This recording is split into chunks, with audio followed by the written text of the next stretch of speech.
Once seen as a defeated foe, ISIS is steadily recovering and benefiting from the pandemic. The Iraqi security forces and Syrian Democratic Forces have conducted more than 60 operations against ISIS in the past 2 weeks. Attacks by the terrorist group aren't just increasing, they're becoming more widespread and more complex since losing their so-called caliphate and longtime leader Abu Bakr al-Baghdadi. They still can't hold terrain, but we're watching them actually set the conditions for those kinds of more aggressive military operations. Worst case scenario is we go back to ISIS having physical control over major populations again.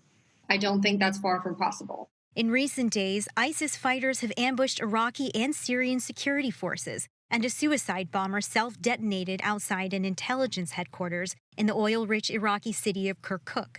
Returning to their insurgent roots, they've also been able to simultaneously attack a single target from multiple locations.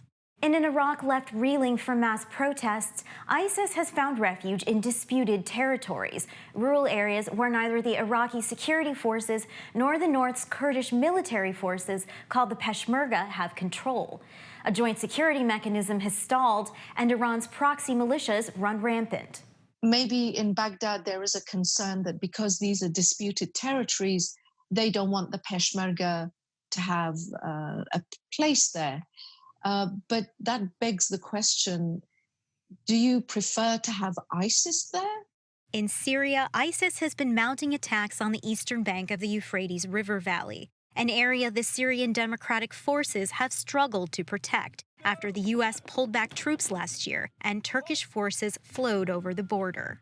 Unfortunately, we still have a situation where the SDF cannot, for example, secure all of the prisons in which thousands and thousands of ISIS members are detained. And there's one prison in Hasaka City where there has been 3 riots within the past 90 days. ISIS has also benefited from the pandemic, with fighters already living apart from society and socially distanced in small, scattered groups. Another boon, the coalition's precautions to protect U.S. personnel. Now the training stopped. There is no training for the Peshmerga and Iraqi security forces in the training centers. There is no normal meetings and cooperation as used to be. And the coalition forces, they left some bases in Iraq. So ISIS exists in those areas. A different danger continues to go unaddressed, a potential fighting force among ISIS children who are getting older in Syrian refugee camp Al-Hol. This generation is not just a lost generation in terms of lack of education and so on, but they are already being radicalized. So by the time they're teenagers or full-grown adults, they will be, frankly, ticking time bombs. As ISIS gathers strength, some say the U.S.-led coalition needs to do more, from increasing airstrikes to exerting more pressure in Baghdad for cooperation. We are thankful for the coalition. They provided some support to the Peshmerga, but honestly, was not enough. We need a budget, we need payment, we need salaries, we need weapons and ammunition.